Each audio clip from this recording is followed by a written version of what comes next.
On peut se couper assez facilement des émotions, en fait. Il y a juste besoin de comprendre comment elles fonctionnent. L'erreur, c'est de croire qu'une émotion est une réalité. Une émotion, elle est juste une impression.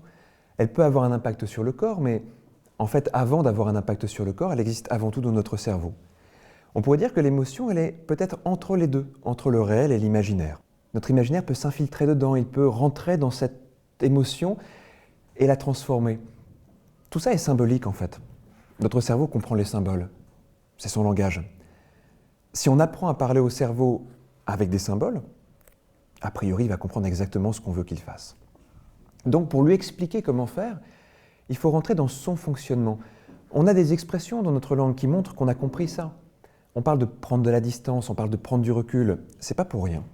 C'est parce que c'est tout simplement ce qui se passe quand on se coupe d'une émotion. Une expérience toute simple. Prenez une image, un souvenir agréable. Regardez l'image du souvenir agréable et mettez-la à distance. Imaginez que vous l'éloignez. L'émotion, elle va diminuer. Si par contre vous prenez cette émotion-là, cette image-là, et que vous la rapprochez, que vous la mettez très proche de vous, l'émotion va être très forte, très agréable et très forte. La distance joue. La taille de l'image joue. Ce sont ces paramètres-là, en fait, qui montrent à notre cerveau quelle quantité d'émotion on veut. Prenez un souvenir négatif. Visualisez-le. Éloignez-le. L'émotion, elle baisse. On doit apprendre à notre cerveau à le faire automatiquement. C'est tout. C'est un entraînement. On peut le faire avec une image, on peut le faire avec un son. Rappelez-vous d'un son, quelque chose que vous avez entendu, quelque chose qui vous a gêné peut-être. Et imaginez que la source sonore s'éloigne. C'est la même chose. Plus elle s'éloigne, plus il y a du soulagement, plus il y a de la distance qui se crée.